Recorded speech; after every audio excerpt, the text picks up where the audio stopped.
है, उसको पता चल गया है कि उसका जो टाइम है वो खत्म हो चुका है।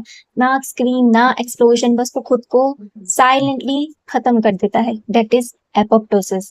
मतलब कि सेल खुद ही सुसाइड कर रहा है। तो उसकी डेफिनेशन देखते हैं। It is a form of coordinated, coordinate मतलब एकदम सीक्वेंस में होगी, इंटरनली प्रोग्राम, ठीक है। Apoptosis is a program cell death having significant importance in variety of physiological and pathological condition, दोनों में उसका इंपॉर्टेंस होता है। आगे हमने देख लिया necrosis, then second is apoptosis which are the morphological change of irreversible cell injuries. So cell, अगर सेल की जरूरत नहीं है तो सेल डेड पार्ट जो होता है वो एक्टिवेटेड हो जाता है and ultimately the cell dies.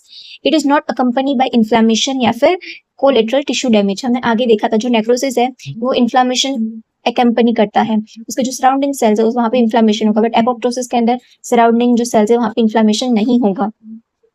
Then उसके कॉजेस देखते हैं एपोप्टोसिस के causes. It could be physiological, it could be pathological. तो फिजियोलॉजिकल में क्या होगा कि जो एक्सेसिव जो सेल्स होंगे एम्ब्रियोजेनेसिस के टाइम पे तो क्या हो जाएंगे, रिमूव हो जाएंगे, जैसे कि disappearance of the web tissues, ठीक है। ये वेब टिश्यूज में जो है वो सेल जो है वो डिस्ट्रॉय कर जाते हैं। Second cause that is elimination of cell after withdrawal of hormone stimuli. Example की जो एंडोमेट्रियल सेल्स होते हैं वो ब्रेक डाउन कर जाते हैं at the end of luteal phase, जब जो हमारे हार्मोन्स होते हैं एस्ट्रोजन प्रोजेस्टेरोन वो डिक्लाइन कर जाते हैं उनका level. And third one is elimination of cell after withdrawal of trophic stimuli, जैसे कि होता है कि neutrophils in acute inflammatory response. Then fourth is elimination of potential harmful cells जो होते हैं वो।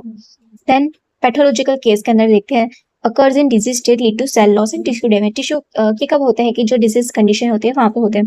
First one is elimination of damage DNA, जो भी सेल्स होते हैं जिसका डीएनए जो है वो डैमेज हो चुका है तो वो सेल को ये एलिमिनेट कर देगा। फिर elimination of cell but excessive misfolded protein वाले जो भी सेल है वो भी एलिमिनेट कर जाते हैं। नियोप्लास्टिक सेल्स जो होते हैं, कैंसर सेल होते हैं वो भी रिमूव कर जाते हैं। फिर killing of viral infected cells. तो ये जो थे उसके एपोप्टोसिस के कॉजेस। मॉर्फोलॉजी ऑफ एपोप्टोसिस, तो पहले क्या होगा कि जो एक सिंगल सेल का इन्वॉल्वमेंट होगा उसके सराउंडिंग सेल में कोई भी चेंज नहीं आएगा, क्योंकि जो अफेक्टेड सेल उसकी जो प्लाज्मा मेम्ब्रेन है वो इंटैक्ट रहेगी।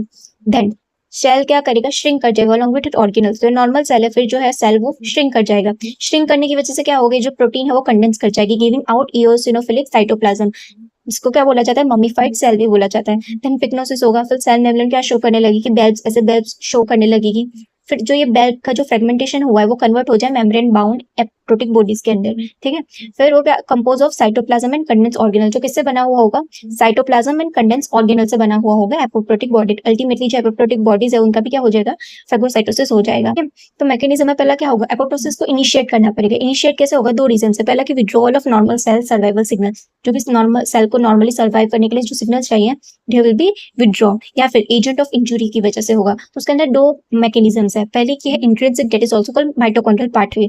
Another one extrinsic, cell dead receptor को एक्टिवेट करने वाली। तो पहले इंट्रिंसिक की बात करते हुए, तो पहले इनिशिएटर वाला होगा, इनिशिएट होगा, जिसकी वजह से क्या होगा, स्टिमुलस आएगा, जिसकी वजह से एंटी एपोप्टोटिक मॉलिक्यूल्स जो है they are BCL2 and BCLX वो लॉस कर जाएंगे and they will be replace by the pro apoptotic, जैसे कि बैग्स बीम। तो ये जो भी है वो कर जाए प्रो एपोप्टोटिक में कन्वर्ट हो, रिप्लेस कर जाएंगे ना प्रो एपोप्टोटिक जो एपोप्टोसिस करवाने वाले हैं, जिसकी वजह से क्या होगा, माइटोकॉन्ड्रिया की परमेबिलिटी इंक्रीज हो जाएगी। देन जो साइटोक्रोम सी है वो किसके अंदर है, माइटोकॉन्ड्रिया के अंदर। फिर वो वहां से जाके साइटोप्लाज्म ऑफ सेल के अंदर चला जाएगा। फिर साइटोप्लाज्म ऑफ सेल के अंदर जाएगा तो cytochrome c and apoptosis activating factor 1 वो दोनों कंबाइन हो जाएंगे, it will form apoptosome. Apoptosome जो है वो जाके किसको एक्टिवेट करेगा, कैस्पेज 9 को। नाउ कैस्पेज 9 जो हमारे इनिशिएटर है फिर वो जाके एक्टिवेट करेगा एग्जीक्यूशनर को, दैट इज 367 को।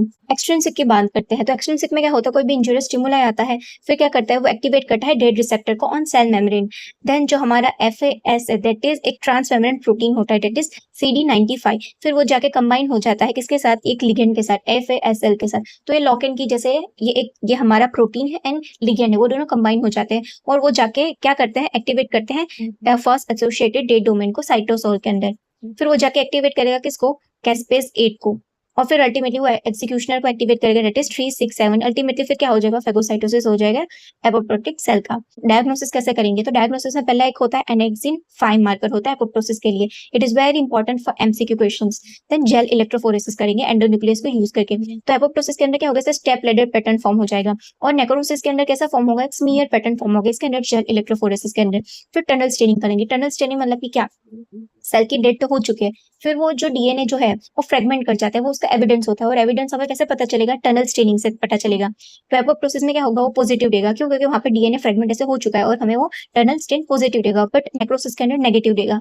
फिर क्लिनिकल देखते हैं तो एपोप्टोसिस अगर इंक्रीज हो जाए तो उसका रेट, तो जो अननेसेसरी सेल है उसका भी एपोप्टोसिस हो जाएगा, जिसकी वजह से न्यूरो डिजेनरेटिव डिजीज होगा, जैसे कि अल्जाइमर, पार्किंसन। अगर एपोप्टोसिस ही नहीं हो रहा तो क्या होगा? जो टॉक्सिन या फिर कुछ डैमेज सेल होंगे वो वहीं पे वहीं हमारी बॉडी के अंदर रहेंगे and it will lead cause auto immune diseases या फिर कैंसर कॉज करेंगे। देन तो ये भी बहुत इंपॉर्टेंट है for MCQ questions. Pro apoptotic कौन कौन से है? That is walk, bags, P53। And anti apoptotic कौन से है? वो है BCL2, BCL, XL, MCL1। फिर रेगुलेटर जो इनिशिएट एपोप्टोसिस को इनिशिएट करते हैं वो रेगुलेशन में कौन आता है? That is beam, bead, bed, puma, noxa, ये सारे। तो नोट्स चाहिए तो टेलीग्राम चैनल ज्वाइन कर लेना, you can find it over there.